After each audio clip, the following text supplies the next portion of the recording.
तो उबाड़ियों, तो आज हम उबाड़ियों बनाएंगे भी और उसके बारे में जानेंगे भी। तो शुरुआत करते हैं उबाड़ियों बनाने की। सबसे पहले तो हम सेजल दीदी का आभार व्यक्त करते हैं जिन्होंने हमें अपने घर में शूट करने की इजाज़त दी। तो जब तक सब्जियों की सफाई हो रही है तब तक हम उबाड़ियों के बारे में थोड़ी जानकारी ले लेते हैं। उबाड़ियों तकरीबन 500 साल पुराना व्यंजन है। उबाड़ियों व्यंजन की उत्पत्ति वलसाड़ से शुरू हुई थी। उबाड़ियों एक बहुत ही साधारण व्यंजन है। उसको बनाने के लिए कुछ साधारण चीज़ों का इस्तेमाल होता है, जैसे मिट्टी का मटका, और सब्जियों में जड़ वाली सब्जियों का इस्तेमाल होता है और खास करके उसमें पपड़ी का इस्तेमाल होता है। उबाड़ियों बनाने में कुछ सामान्य मसालों का इस्तेमाल होता है, जिसमें हरी मिर्च, हल्दी, मोटा नमक, अदरक लहसुन का मिश्रण और तेल। खुशबू के लिए कुछ वनस्पतियों का इस्तेमाल होता है। दिव्य स्वाद के लिए, जिसमें कलर मुख्य है। ये सारी सब्जियां सर्दियों के मौसम में ही मिलती है, वही इसकी खास बात है। उबाड़ियों बनाने की प्रक्रिया काफी दिलचस्प है। उसको ज्यादातर दोस्तों और परिवार के साथ ही बनाया जाता है। जब उबाड़ियों बनता है तब घर में त्योहार जैसा माहौल होता है। बनाते बनाते ही आपके मुंह में उसका स्वाद आने लगता है और उसका स्वाद आपकी आत्मा को छूता है, तो आप उसको आत्मा की खुराक भी कह सकते हो। सोल फूड, सोल फूड से याद आया, सोल फूड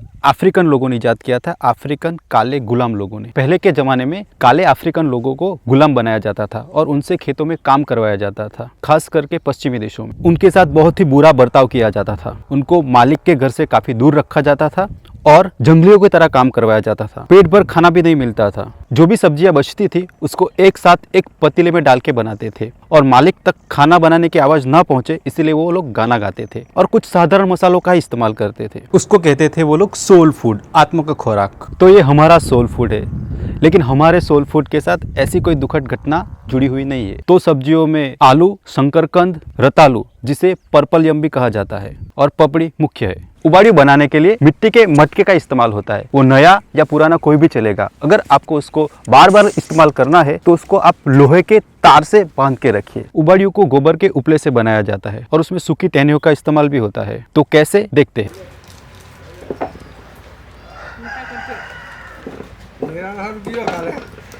शकरकंद, शक्करिया को ऐसे बड़ा बड़ा काट ले, रतालू को भी ऐसे बड़ा बड़ा काट ले और आलू को ऐसे 2 भाग में काटे ताकि बाद में हम उसमें मसाला भर सके। इस तरह से छुरी से आलू में मसाला भर ले। तो बाद में हरी मिर्च, हल्दी, अदरक लहसुन का पेस्ट और नमक, इस तरह से उसका मिश्रण बनाइए और कटे हुए शकरकंद, शक्करिया और रतालू में अच्छी तरह से मिला लीजिए। बाद में पपड़ियों को ऐसी सुपाड़ी या बड़े बर्तन में निकाल लें। कंबोई को टहनियों से चुन चुन के अलग कर लें। ये जो कंबोई की लकड़ी है, टहनी है, वो बाद में हमें मटके में ताला लगाने के लिए काम में आएगी, तो उसे संभाल के रखिए। फिर कलर, पिलवण को भी टहनियों से अलग कर लीजिए। हाथों से अच्छी तरह से निचोड़ ले ताकि उसमें से सुगंध और स्वाद पपड़ी में मिल जाए। बाद में अजवाइन को भी मिला लीजिए, थोड़ा नमक भी डाल दीजिए। सभी चीज़ों को अच्छी तरह से घिस के मिला लीजिए ताकि अजवाइन की खुशबू और स्वाद, वनस्पति की खुशबू और स्वाद पपड़ी में अच्छी तरह से मिल जाए। बाद में हरी मिर्च, हल्दी, नमक, अदरक लहसुन का मिश्रण और तेल। अदरक लहसुन का मिश्रण अगर आप डालना चाहे तो।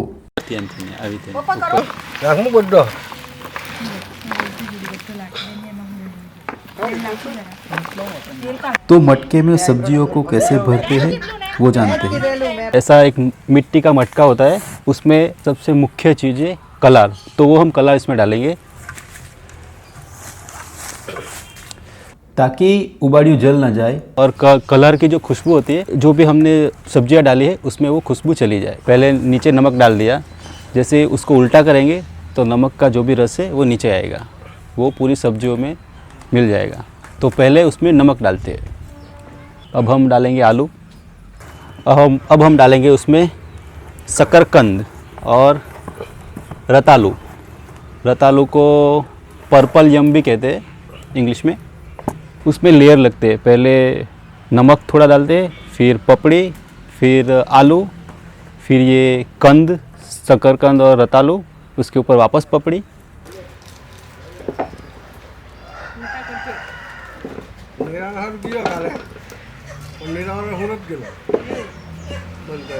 मटका पूरी तरह से भर जाने के बाद उसमें ताला लगाइए। ये ताला हम कंबोई की टहनी से लगाएंगे जो हमने टहनी बचा के रखी थी। बाद में उसमें पपड़ी रखिए। ये पपड़ी को डायन पपड़ी या गुजराती में डाकण पापड़ी भी कहते हैं। इस पपड़ी का महत्व हम बाद में जानेंगे।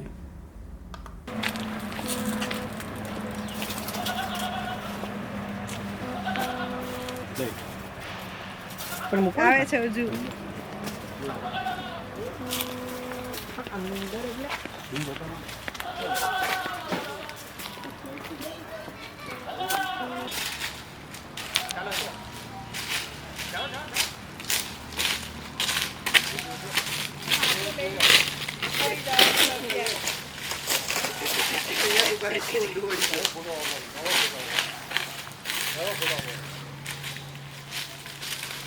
અંકલના આસિસ્ટન્ટ આપણે બધા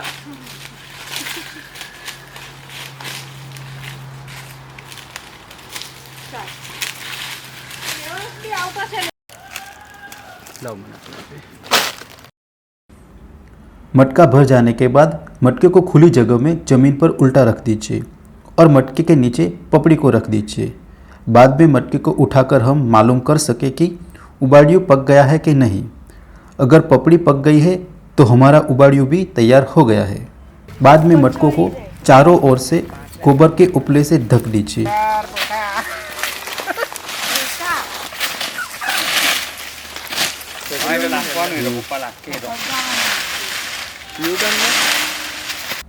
और गोबर के उपले पे सूखी टहनियाँ और सूखी पत्तियाँ डाल दीजिए और उसको जला दें।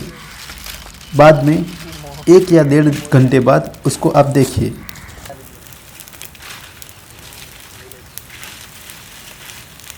तकरीबन 1.5 घंटा हो गया है। अब हम पपड़ी को चखेंगे।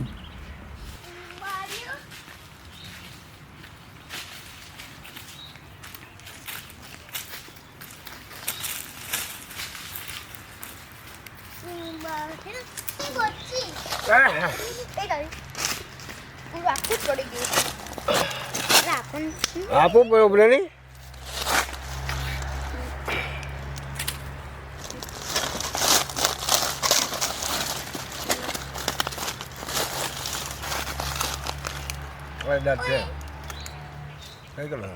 થઈ ગયું।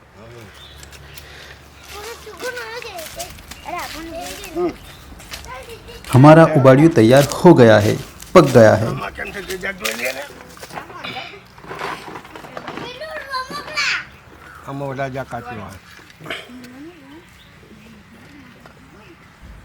थोड़ा ठंडा होने का इंतजार कीजिए।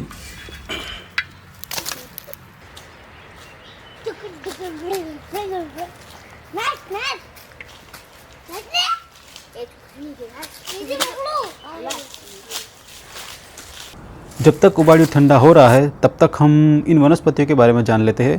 तो अंकल ये क्या है? કેલાર है ये कलार है। કેલાર ये इसकी वजह से एक अद्भुत सुगंध और स्वाद आता है।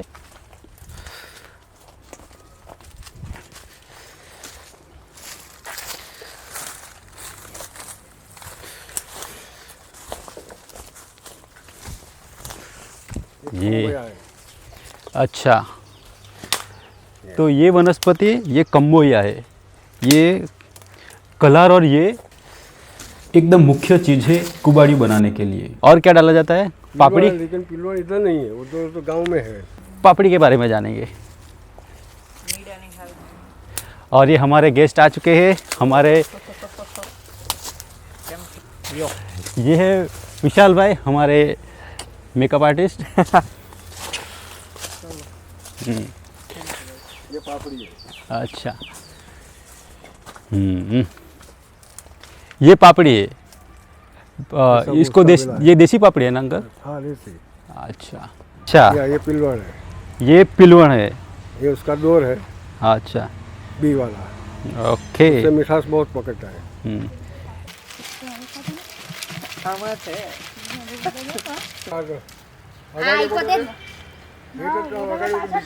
પાછળથી આઈકો તે જ ને મેં બીજું ટોપલું ટોપલું તો તગારું જ લાવતા હોય તગારું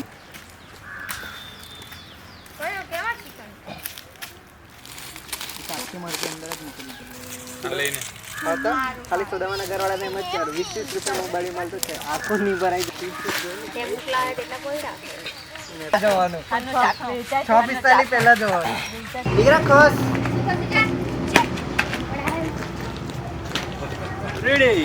तो मिलते हैं अगले एपिसोड में नए विषय के साथ। धन्यवाद।